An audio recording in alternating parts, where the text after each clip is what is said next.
Terus kalau badhe nerangaken terus rungokno nggih. Dadi problem utama Kanjeng Nabi Muhammad sallallahu alaihi wasallam ketika memaklumatkan diri jadi nabi niku piyambake niku wong Arab. Arab niku tiyang Mekah. Wong Mekah niku terkenal ummiyah. Ummiyah niku goblok-goblok, tidak terpelajar. Sehingga itu menjadi masalah besar bagaimana mungkin seorang nabi Sayyidul Awwalin wal Akhirin kemudian dari daerah yang sangat minus pendidikan apa? Minus pendidikan. Sehingga ketika Nabi memaklumatkan jadi nabi itu orang pertama protes itu orang Yahudi. Makanya masyhur, andai kan Muhammad itu nabi dan ada nabi akhir zaman, pastilah kita. Cara pikiran Yahudi pastilah kita. Karena orang Yahudi kita tahu Yahuda bin Yakub bin Ishak bin Ibrahim. Ini apa? Yahuda bin Yakub bin Ishak bin Ibrahim. Nah, Yahuda niki dulur barbe Nabi Yusuf, sinten? Dulur barbe Nabi Yusuf. Sehingga secara nasab itu terus dimasalahkan Nabi. Nah, karena Nabi itu dimasalahkan, delalah kersane pangeran, mbah-mbah Nabi itu punya tradisi yang menunjukkan bahwa beliau itu tidak pernah bohong.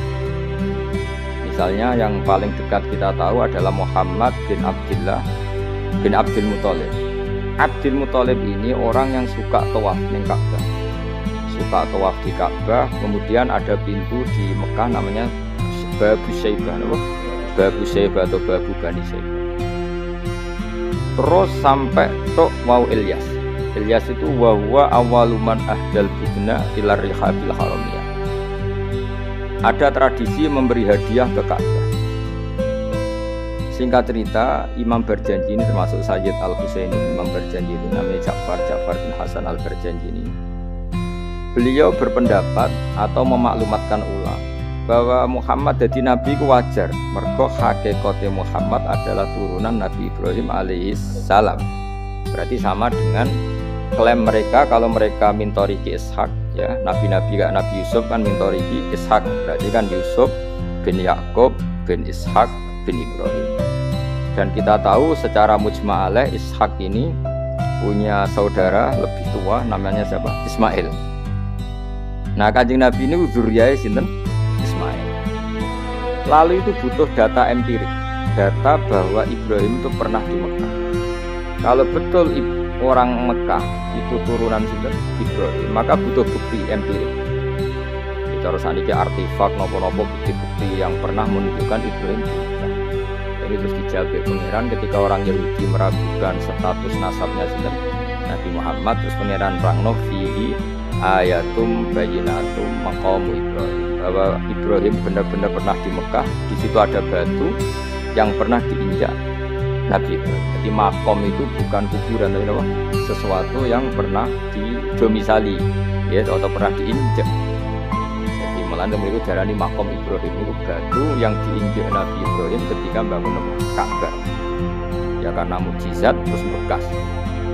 Dan bekas itu mulai dulu orang yakin dan pasti itu sisa atau bekas kakinya Nabi Ibrahim. Lana Ibrahim nate urip teng Mekah karena sampai bangun Ka'bah. Apalagi dulu bangunnya pasti lama. Berarti mungkin sekali Ibrahim meninggalkan dzurriyyahnya di Mekah.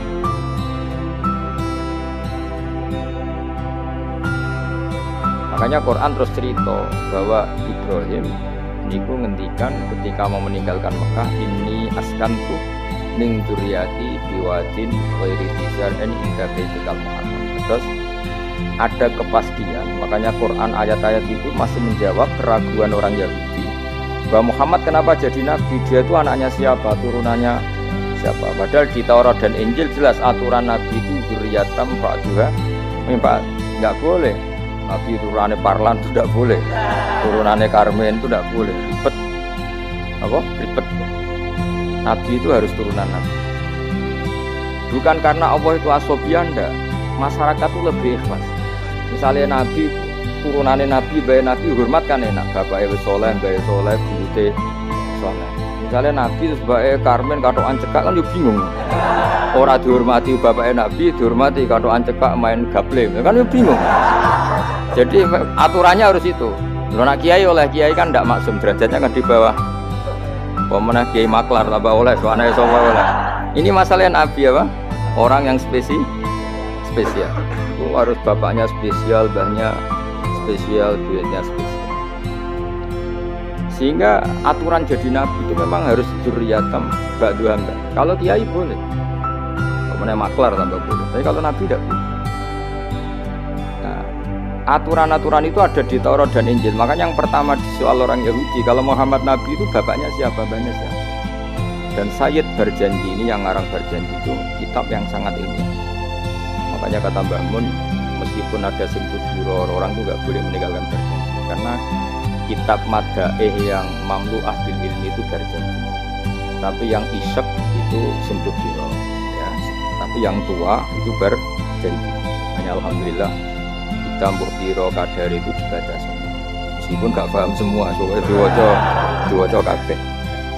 Karena kita yang bisa menjawab tuduhan orang Yahudi Nabi anaknya sopo itu kita Barjanji tahu betul kalau masalah utama Nabi adalah anaknya siapa, mbahnya siapa. Makanya beliau ngendikan wa ba'du fa'aqulu wa Muhammad bin Abdillah. Logikanya gampang. Kalau orang modern saja tahu bapaknya siapa, mbahnya siapa, buyutnya siapa, itu artinya nggak ada yang fiktif. Ukuran sejarah fiktif ndak itu ditandai dengan satu kuburan, dua artefak. Itu nggak mungkin nama-nama itu fiktif. Buktinya apa? Di Ka'bah mulai dulu zaman Quraisy ada Babu Bani Saibah, Babu Bani, dan Abdul Muthalib namanya itu Saibah karena mulai kecil berubah. Jadi kata Saibah itu mulai kecil apa? Berubah. Karena perilakunya terpuji terus orang Mekah darani Saibatul Hamdi, apa? Saibatul Hamdi. Nah karena dia pernah melayani saudaranya Hashim namanya Muthalib. Ya kita tahu Muhammad bin Abdillah bin Abdul Muthalib bin Hashim. Nah Hashim ini punya saudara namanya Muthalib, no? Nah Abdul Muthalib kecil itu pernah derek Muthalib pamannya, ya. Abdul Muthalib kecil berarti Saibah ini apa? Pernah derek pamannya yang bernama Muthalib. Muthalib wonge gaya, pasti takoki wong, "Iwa pam budakku."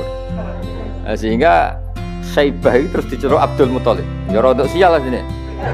Jadi pamannya itu gaya, kan ganteng. Saibah ini ganteng. Kalau jalan-jalan sama pamannya, jenenge sinten? Muthalib. Niku diaku budake. Iki sapa? Abdi budak. Terus akhirnya jenenge Abdul Muthalib.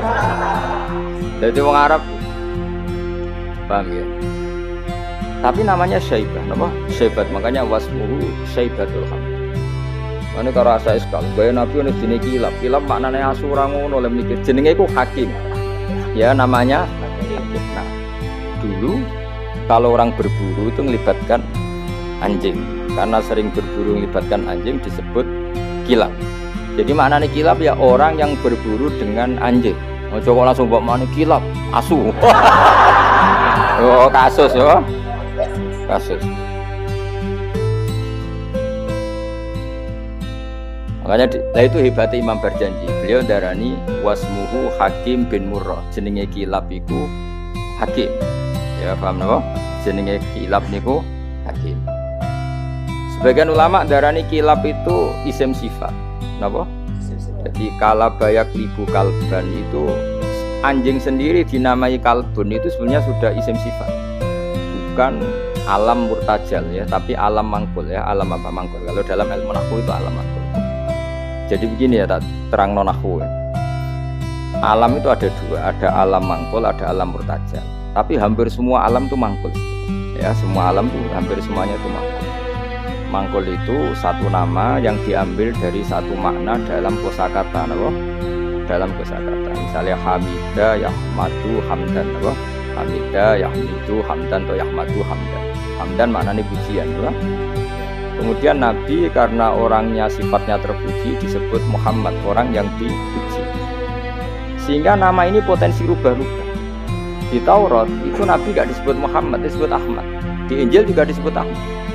Itu tidak masalah karena Hamidah Yahmadu ya, seorang lagi Hamidah Yahmadu. Berarti kalau ingsun Ahmadu, saya muji. Karena Nabi itu orang yang sering muji Allah, menamakan dirinya Ana Ahmadu. Saya ini pemuja Allah. Berarti ana uta ingsun niku Ahmadu muji sapa ingsun Allah ing Allah. Sehingga ketika Nabi misalnya di Injil disebut Farqolit, Munahama, enggak masalah. Selama ini klaimnya orang Yahudi dan Taurat, di Injil Taurat itu nggak ada kata Muhammad. Ya tentu nggak ada, karena Injil Taurat itu bahasa Ibrani, no? Di situ disebut Munahama, kadang disebut Farqoli, tapi maknanya Mahmud atau Muhammad, orang yang di. Makanya hampir semua alam itu mangkul, no? Mangkul. Pentingnya mangkul itu apa? Kalau suatu saat sejarah itu tidak sama, itu nggak masalah, karena hakikatnya alam itu rata-rata mangkul. Saya beri sekian contoh ya, semuanya. Misalnya dulu Madinah itu Yasrib, kenapa? Yasrib. Karena ketika orang Ansor merelakan semua hartanya untuk Nabi, saya berkali-kali cerita, Kanjeng Nabi ini datang ke Yasrib, ini migrasinya, angkatannya hampir 500 sahabat beserta keluarga. Terus Nabi itu kesulitan karena sahabat si A memberi si B, pokoknya kesulitan ngelola. Karena kesulitan ngelola, terus orang-orang Yasrib bilang, ya Rasulullah, hadhihi madinatuka taf'alu fiha ma tasha. Sudah engkau tidak perlu pamit per personal. Misalnya Nabi mau titip Abdurrahman bin Auf, dititip no si A, yang Abu Bakar dititipkan si B, yang Umar dititipkan si C. Kan kesulitan Nabi. Karena Nabi harus mikir yang punya tanah siapa, harus pamit kepada siapa, karena semuanya pendatang. Karena Nabi kesulitan itu, terus orang-orang Yasrib bilang, ya Rasulullah, hadhihi madinatuka taf'alu fiha ma tasha. Sudah ya Rasulullah, ini kotamu, kita semua ada ikut punya Yasrib, semua ini milik, maka terserah engkau. Semenjak itu Nabi terus longgar karena diikrarkan miliknya. Semenjak itu terus Nabi memaklumatkan secara umum siapa saja boleh menempati di Madinah sesuai kadar hajat masing. Nah, semenjak itu diarani Madinatu Rasulullah Shallallahu Alaihi Wasallam. Jadi hampir semua kota itu pasti mangkul. Sehingga ketika kitab Taurat, Injil menamakan itu nggak persis, itu nggak masalah. Misalnya Quran yang paling masyhur, sumya bil Quran ya li annahu makruh, karena dibaca maka sumya Quranan, qara'a yaqra'u Quranan. Tapi Quran juga dikatakan kitab, wal kitabil mubin, karena bentuknya mushaf itu maktub, ada yang ditulis, artinya melibatkan kitabah, tulisan, maka sumya kitaban. Sebagian disebut lagi Quran itu namanya apa? Mushaf, apa? Karena mushaf itu dari kata sohifah, ada lampiran, melibatkan kertas, maka disebut yatslu suhufam mutohar. Paham ya? Makanya suhufi Ibrahim wa Musa. Jadi melihat itu melibatkan lampiran, sohifah disebut mushaf. Melihat itu dibaca disebut Quran. Melihat itu melibatkan tulisan disebut kitab.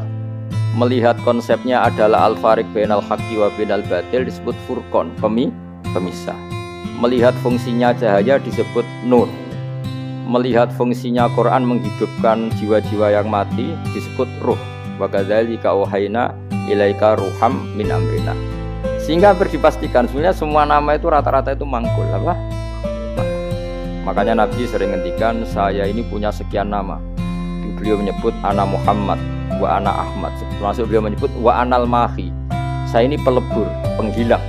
Yamhu bi al-kufra, dengan saya kekafiran menjadi hilang.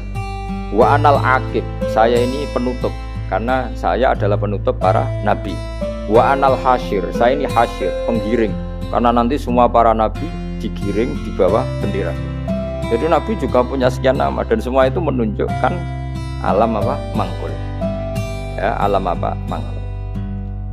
Nah sekarang asmani babai Nabi itu jelas gak fiktif, karena tadi orang Arab tahu semua orang kafir pun tahu. Kalau di Mekah ada Babu Bani Syaibah, pasti ada orang bernama Syaibah, karena ada Bani Syaibah, turunannya Syaibah. Dan itu siapa? Abdul Muttalib. Dan itu siapa? Abdullah. Itu siapa? Muhammad.